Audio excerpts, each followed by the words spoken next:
Welcome to my channel guys.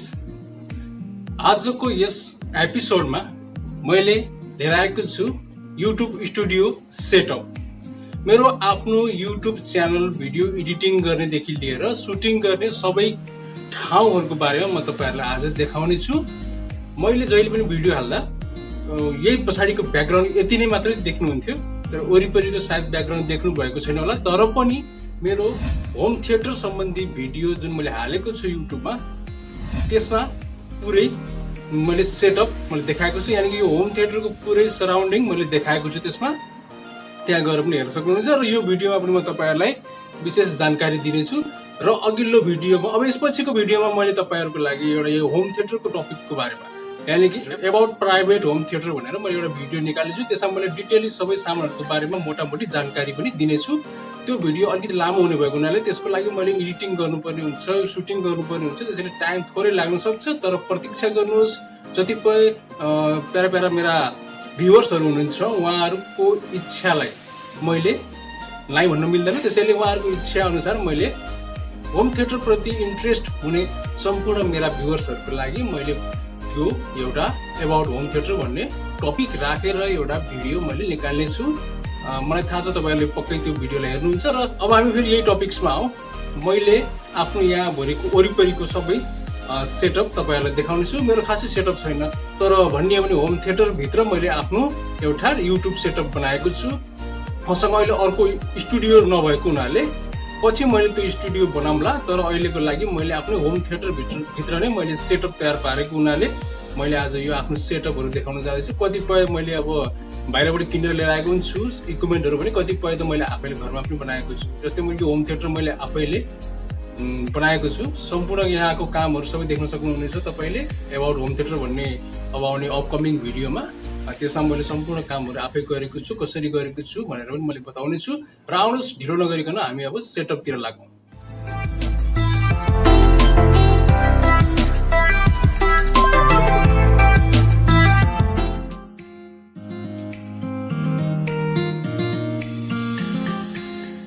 Hi guys, आउनुहोस् म तपाईहरुलाई आफ्नो सेटअपतिर लैजाँदैछु। मेरो सेटअप यहाँनिर हो। यहाँ यसरी ढोका खोलौँ र खोलिसकेपछि हामी आफ्नो स्टुडियोभित्र आउनेछौँ। ढोकालाई लगाइदिउँ, कुनै डिस्टर्ब नहोस्। र यो हाम्रो स्क्रिन छ 142 इन्चको स्क्रिन हो। यसरी मैले यहाँबाट चाहिँ यसरी सुट गर्नेछु। मेरो आफ्नो सबै भिडियो मैले यसरी सुट गर्नेछु। र यतापट्टि यो यसको वरिपरि म तपाईहरुलाई देखाउने छु। हेर्नुस्, यो होम थिएटरको एकोस्टिक वाल हो जुन साउन्ड प्रुफको काम गर्छ अथवा इकोलाई कम गर्ने गर्छ। र यतातिर प्रोजेक्टर देख्न सक्नुहुन्छ माथि। र यता मेरो स्क्रिनमा चलिरहेको छ प्रोजेक्टर। मैले यसमा चाहिँ लोगो प्ले गर्नेछु। जब मैले आफ्नो भिडियो सुट गर्नेछु तब मैले यहाँ लोगो प्ले गर्नेछु। लोगो प्ले गरिसकेपछि बल्ल मैले आफ्नो सुटिङ सुरु गर्नेछु। सुटिङ गर्दा धेरै प्रकारको मिस्टेकहरु हुने गर्दछ। त्यो मिस्टेकहरुलाई पछि एडिटिङ गरेर हामीले मिलाउने छौं। र यहाँ देख्न सक्नुहुन्छ मेरो सिटहरु, स्टेप बाइ स्टेप सिटहरु छ। यहाँ यसरी देख्न सक्नुहुन्छ मेरो सेटअप।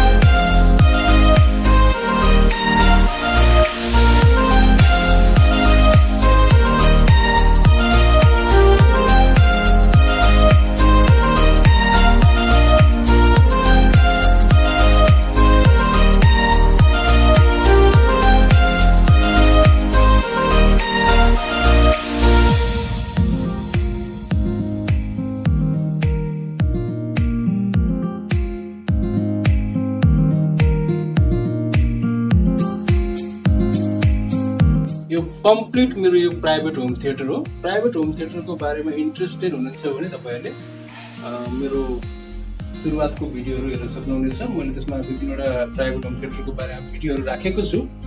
त्यो हेरेर पनि तपाईहरुले विभिन्न किसिमका कमेन्टहरु गर्न सक्नुहुनेछ, लाइक गर्न सक्नुहुनेछ। र आज सेटअपको पालो भएको हुनाले मैले यो आफ्नो होम थिएटरमै सेटअप बनाए अहिलेको लागि, किनकि मैले अर्को सेटअप बनाउन अहिले भ्याएको छैन। त्यही सेटअपको कार्यक्रम अनुसार जस्तै म यहाँ देख्न सक्नुहुनेछ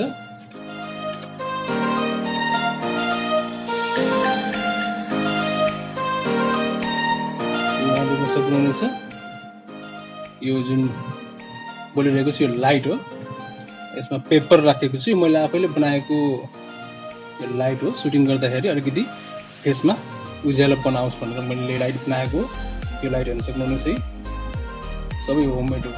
तल यो प्लाई युज गरेर बनाइएको छ र यो चाहिँ यो वायरिङको पीवीसी पाइप हो, पीवीसी लिस्टिक भनौँ यसलाई। र 5-6 मिटरको तार यसमा जोडेको छु र यो चाहिँ सिलिङ लाइट हो, सिलिङ एलईडी लाइट हो। यो सिलिङ एलईडी लाइटमा मैले वायरिङ गरेर यसरी यो पाइप भित्रबाट नै तार लिएर गएको छु। र यहाँ अगाडि देख्न सक्नुहुन्छ यहाँ डबल लेयर पेपर छ। यो एउटा लेयर हटाइदिएपछि अलिकति ब्राइटनेस बढ्छ र यो अर्को चाहिँ फिक्स गरिदिएको छु, नत्र भने लाइट पुरै कम्प्लिट लाइट चाहियो भने यो दुईटै पेपर खोलेर पनि काम गर्न सकिन्छ। त यो थियो हामीले सफ्ट बक्स भनौँ, हाम्रो लोकल सफ्ट बक्स। जस्तै यो माथि देख्नुहुन्छ यो प्रोजेक्टरको फुल एचडी 4K सपोर्ट छ र यहाँ देख्न सक्नुहुनेछ यहाँ स्मार्टफोनहरुको बक्सहरु छ। यो स्मार्टफोनहरु मैले आफ्नो लागि युज गरेको छु। पहिला पनि युज गर्ने बक्सहरु पनि यही छ र अहिले युज गरिरहेको बक्स पनि यही छ, MI5 र त्यो MI बक्स S भन्ने छ, जो स्मार्ट प्रोजेक्टरलाई स्मार्ट अनलाइन बनाउनको लागि चाहिँ स्मार्ट प्रोजेक्टर बनाउनको लागि त्यो मैले किनेर ल्याएको थिएँ। र यहाँ M10 M20 मोबाइलहरु देख्न सक्नुहुन्छ। मैले चाहिँ अहिले सुटिङ गर्ने भनेको चाहिँ यो मोबाइल नै हो, Redmi को 5 Plus, Redmi 5 Plus बाट चाहिँ सुटिङ गर्छु मैले आफ्नो भिडियो। र यहाँ देख्न सक्नुहुनेछ यो बोयाको माइक, यो बक्स हो, मसँग माइक छ। अलिकति लामो दूरीमा बसेर चाहिँ क्यामेरादेखि अलिकति लामो दूरीमा बसेर सुटिङ गर्नु पर्यो भने मैले बोया माइक युज गर्छु। बोया माइकमा वायर धेरै लामो हुने भएकोले मलाई सजिलो हुने गर्छ र छोटो डिस्टेन्सको जस्तै ट्युटोरियल जस्तो होममेड केही चिजहरू मैले स्क्रिनमा देखाउनु पर्यो भने चाहिँ मैले छोटो माइक प्रयोग गर्छु भने कहिलेकाहीँ डाइरेक्ट पनि बोलिदिन्छु, किनकि स्मार्टफोनको माइक जतिको क्लियर आवाज सायद अरू कुनैमा पनि आउँदैन होला। र यहाँ देख्न सक्नुहुनेछ सोफामा यो सिटमा ल्यापटप छ। यही ल्यापटपमा मैले चाहिँ कुनै पनि कामहरू गर्नुपर्दा यसैबाट पनि गर्छु र मोबाइलबाट पनि एडिटिङ गर्ने गर्छु। ल्यापटप म अलिक कमै चलाउने गर्छु। र यहाँ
र यहाँ देख्न सक्नुहुनेछ साथी हो, यहाँ मेरो माइक छ यो चाहिँ बोयाको माइक हो।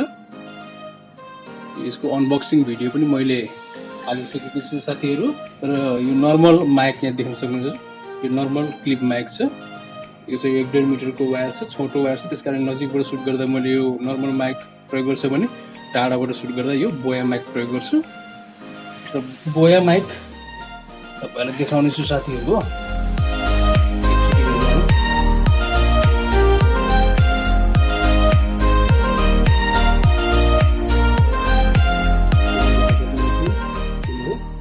बोया माइक यो पनि म प्रयोगमा लिएर आउँछु।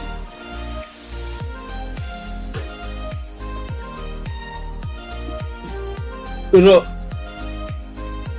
म जहिले पनि आफ्नो ट्राइपोडलाई यहाँ अडाउने गर्छु, जस्तै म तपाईलाई अहिले भर्खरै देखाउँछु।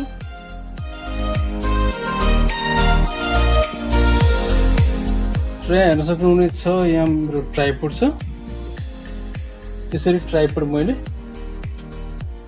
यहाँ लगाउने छु। लाइटबाटै देखाउँ, अलिक अँध्यारो छ होम थिएटर। यसरी मैले यहाँ ट्राइपोड लगाउने छु। र ट्राइपोड लगाइसकेपछि मैले यो लाइटलाई ट्राइपोडको साइडमा यसरी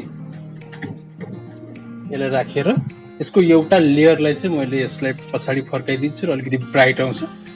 धेरै ब्राइट आयो भने राम्रो हुँदैन, त्यसकारणले सफ्ट ब्राइट चाहियो। अनि पेपरले अलिकति लाइट छेकेर थोरै उज्यालो दिन्छ। र यसरी म यहाँ उभिएर क्यामेराको अगाडि उभिएर आफ्नो ब्याकग्राउन्ड यसरी आफ्नो ब्याकग्राउन्ड निकालेर चाहिँ मैले आफ्नो भिडियो सुटिङ गर्छु साथीहरु।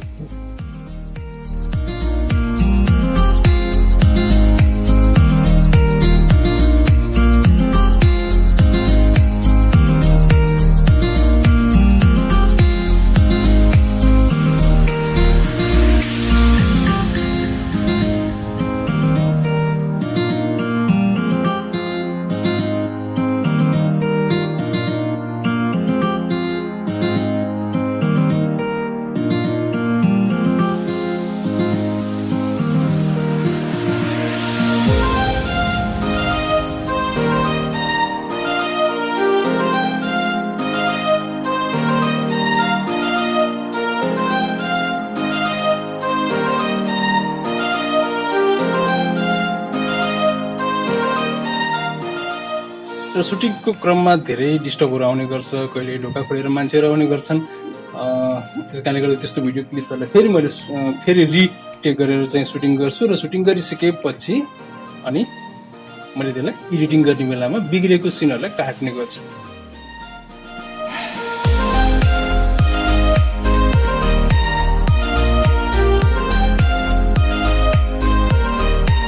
र यो मेरो आफ्नै पर्सनल होम थिएटर जुन मैले आफैले बनाएको हो।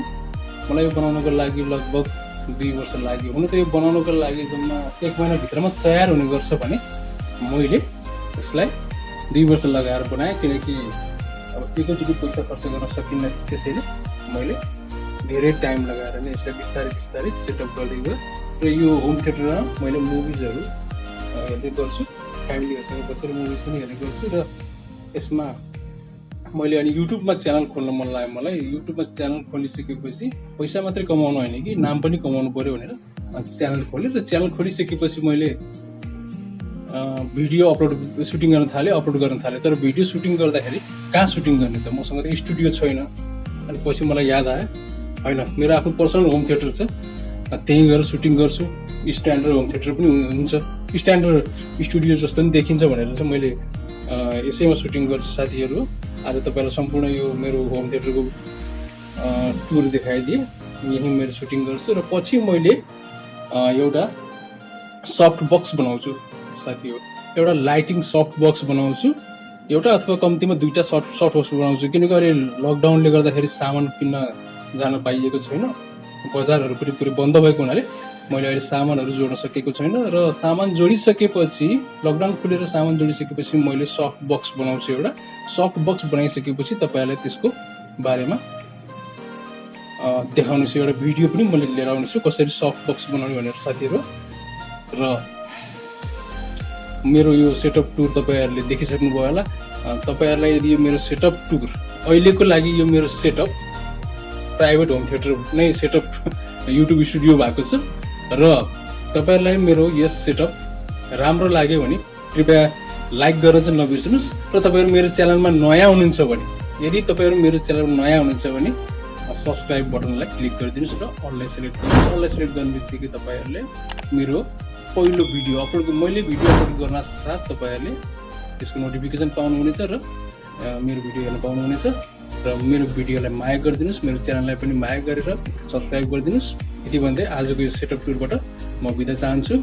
Bye bye.